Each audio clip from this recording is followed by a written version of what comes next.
Hello, আসসালামু আলাইকুম। সবাই কেমন আছেন? আমি তো আলহামদুলিল্লাহ অনেক, অনেক ভালো আছি। পহেলা বৈশাখ তো চলেই এলো। কার কি খবর? আমার খবর তো আলহামদুলিল্লাহ অনেক ভালো। যদিও পহেলা বৈশাখ, ফাল্গুনী এসব নিয়ে আমার চেয়েও আমার আম্মু বেশি এক্সাইটেড থাকে। একদম ছোটবেলা থেকেই আম্মু সবসময় আমার জন্য এই সময় বিভিন্ন জিনিস বানায়, নিজে হাতে কাজ করে। আমার আম্মু মাশাআল্লাহ অনেক গুণী একজন মানুষ। মানে রান্না-বান্না অনেক ভালো করে। সেলাই করতে পারে অনেক সুন্দরভাবে, হাতে কাজ অনেক সুন্দরভাবে করতে পারে, ঘর অনেক সুন্দরভাবে গোছাতে পারে। আমি এসবের কিছুই পারি না যদিও। মোটামুটি এইসব চুড়ি এখন ভালোই ফেমাস। মানে এইসব চুড়ির মধ্যে হাতে কাজ করা বা সুতো দিয়ে পেঁচিয়ে যে এই চুড়িগুলো বানায়, এগুলো এখন অনেক ফেমাস অনলাইনে। এগুলো এখন অনেক, অনেক বিক্রি হচ্ছে। আমার আম্মু এইসব দেখে বলতেছে, "আমি তো এসব নিজেই বানাতে পারবো।" তো আম্মু হচ্ছে এগুলো নিজেই বানাচ্ছিল। কিন্তু এই চুড়িগুলা যদি ঢাকা ইউনিভার্সিটির সামনে থেকে গিয়ে আমি কিনতাম, তাহলে মোটামুটি ৫০০-৬০০ টাকার উপরে চাইতো।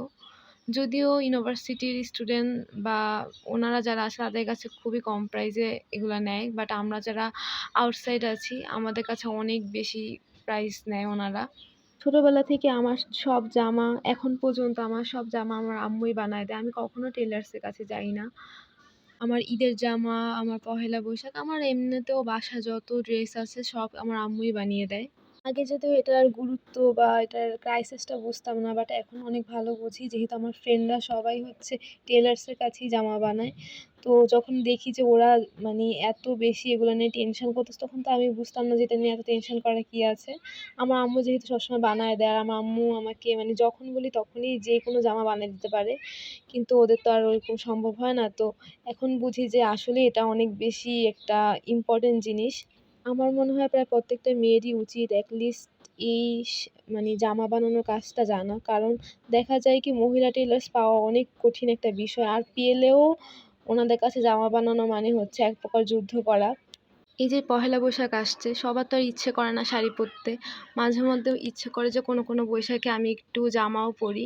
কিন্তু তা আর সম্ভব হয় না। দেখা যায় টেলার্সের কাছে যাওয়ার পরে এত বেশি রাশ। তো এখন আসলে বুঝতে পারি যে আসলে আমার আম্মু জামা বানাতে পারে বলে যে আমি কতটা লাভবান বা আমার যে কতটা মানি আমার কোনো সমস্যাই যে হয় না। এই যে আমার গলার হার, এটা দিয়ে গলার হার বানানো হবে, তারপর হাতের চুড়ি, তারপরে এই যে রিং প্রত্যেকটাই আমার আম্মু হচ্ছে একদম সুন্দরভাবে নিজে হাতে কাজ করে বানায় দিচ্ছে। আমার কিন্তু কোনো কিছু কিনা লাগতেছে না। এই যে এই হারটা বানাচ্ছে, এটা যদি আমি কিনতে চাইতাম তাহলে তো মানে একদম অবস্থা কাহিল হয়ে যেত। এত, এত দাম চাইতো।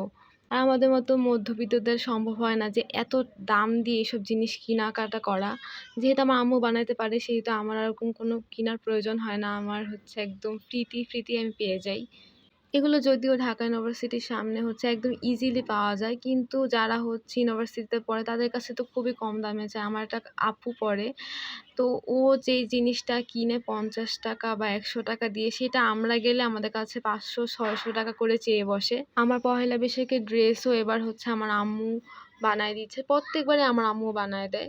প্রত্যেকবার যদিও আমি শাড়ি পরি, কিন্তু মাঝে মধ্যে কিছু, কিছু পয়লা বৈশাখে আমার ইচ্ছে করে যে এরকম 3 পিস পরতে। তো আম্মু হচ্ছে তখন এগুলা বানায় দেয়। আমরা যারা হচ্ছে আমাদের বাসায় যাদের বাসায় আরকি এরকম জামা বানাতে জানে যারা, তাদের আসলে দেখা যায় শুধুমাত্র ওই জামার খরচটা বা মানে কাপড় কেনার খরচটাই যতটুকু, কিন্তু বাকি সবকিছু ইজি। দেখা যায় অনেক প্রাইজের কাপড় কিনলেও অতটা সমস্যা হয় না।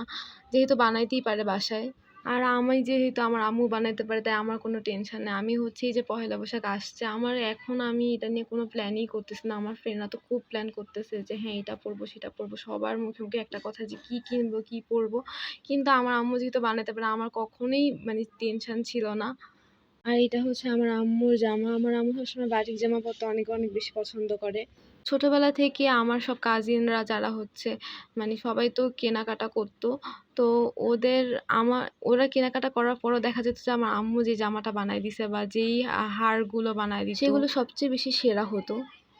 তো এই তো, আল্লাহ হাফেজ। সবাই ভালো থাকবেন। আসসালামু আলাইকুম।